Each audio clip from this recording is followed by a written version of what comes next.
एक बार की बात है।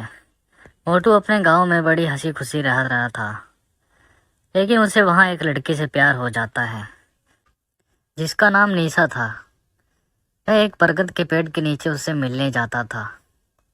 उस पेड़ पर एक चुड़ैल रहती थी। एक दिन की बात है, वो दोनों आपस में बातें कर रहे थे। निशा, आज तो तुम बहुत ही कमाल लग रही हो। कमाल वमाल छोड़ो। मेरी माँ बार बार शादी के लिए बोल रही है। तुम शादी की बात करने के लिए घर कब आ रहे हो? शादी? लेकिन तुमने तो कहा था कि शादी अगले साल करनी है। अब इतनी जल्दी क्यों? घर वालों के पास मेरे लिए और कई अच्छे रिश्ते आ रहे हैं। तुम आओगे या नहीं? अरे, तुम नाराज क्यों होती हो? तुम्हें वैसे भी मेरे अलावा कौन झेल सकता है। मैं आज ही अपनी माँ से बात करता हूँ। क्या क्या कहा तुमने? अरे नहीं नहीं, कुछ नहीं। चलो अब घर चलते हैं। ये सब बातें पीपल पर बैठी हुई चुड़ैल सुन रही होती है। ये लड़का दिखने में बहुत ही अच्छा है। इससे तो सिर्फ मैं ही शादी करूंगी। अगर मैं ही इससे शादी कर लूं तो मजा आ जाएगा। वह चुड़ैल उनका पीछा करने लगती है और पीछा करते करते वह निशा के घर पहुंच जाती है। निशा जैसे ही घर पहुंचती है, उसकी माँ उसे बहुत गुस्सा करती है। निशा, ये क्या? तू फिर से देर से आई है। कहाँ जाती हो, कहाँ से आती हो, कुछ पता नहीं चलता। शादी करनी है या नहीं? सब रिश्तेदार रोज रोज मुझसे पूछते रहते हैं। मैं क्या जवाब दूं उनको? अरे भगवान, क्यों कोस रही हो मेरी बेटी को? शादी करके भी कौन से झंडे गाड़ने हैं? अजी आप तो चुप ही रहिए। अरे चुप ही तो हूँ, जब से तुमसे शादी हुई है। निशा उदास होकर अपने कमरे में चली जाती है और ये सब बातें उसी कमरे में चुड़ैल सुन रही थी। अरे वाह, अच्छा ही हुआ। ये दोनों आपस में लड़ मर रहे हैं। अब इनकी बेटी को उठा के अपने जंगल ले जाती हूँ और बांध देती हूँ। कल तो मेरा राजा शादी की बात करने आएगा ही। फिर निशा ऐसे ही उदास बिना कुछ खाए पिए सो जाती है। तभी वहां पर चुड़ैल आती है और निशा को उठाकर ले जाती है और अपने पेड़ के पास उसको बंदी बना लेती मुझे है। यहाँ क्यों कैद कर दिया? कोई बचाओ मुझे, बचाओ।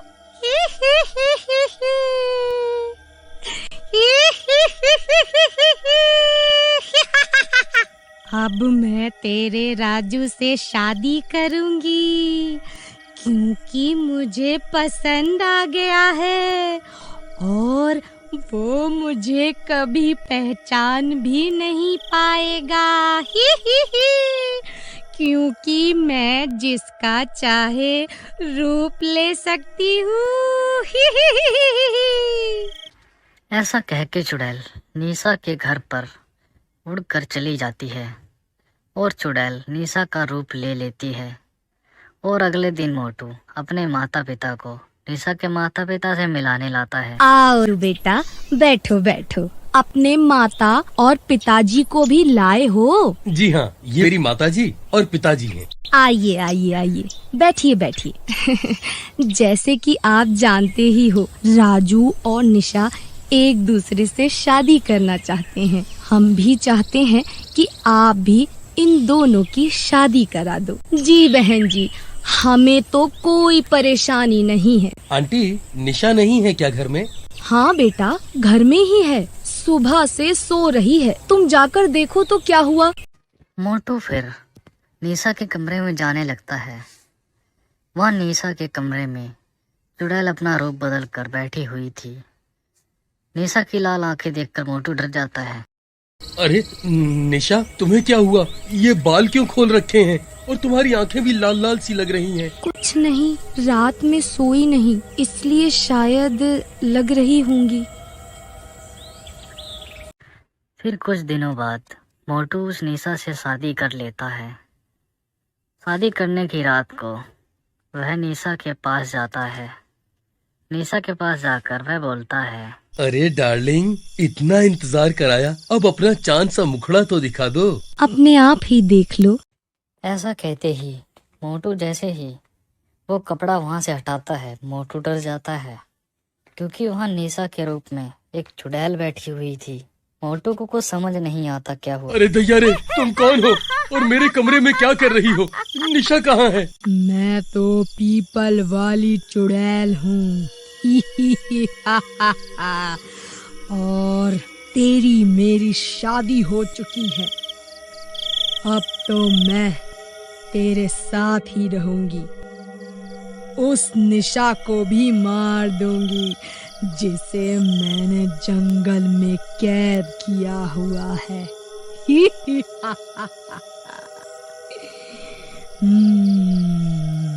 अरे मर गया रे, भागो रे, ये तो चुड़ैल निकली, ये तो भूतिया चांदी निकली। भाग राजू भाग। राजू वहां से भागकर अपने माँ बाप के पास पहुंचता है।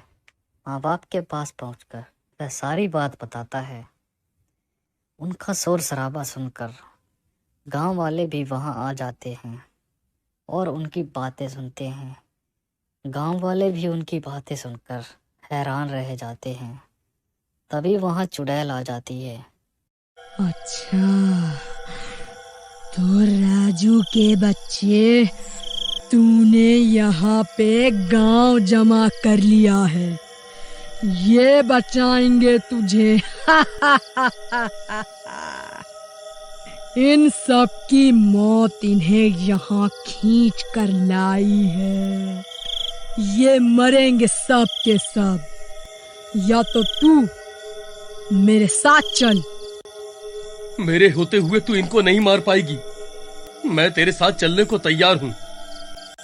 अरे अरे, कोई बचाओ मेरे राजू को। ये पहले ही सिंगल पसली है रे बाबा।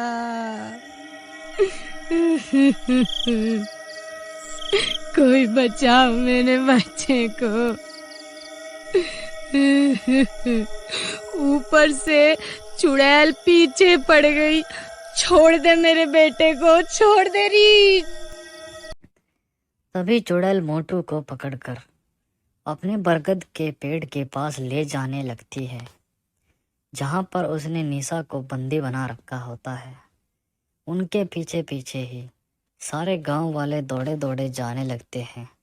अरे भगवान, अरे मेरे लाल को कौन बचाएगा? ये चुड़ैल तो जरूर उसको मार डालेगी।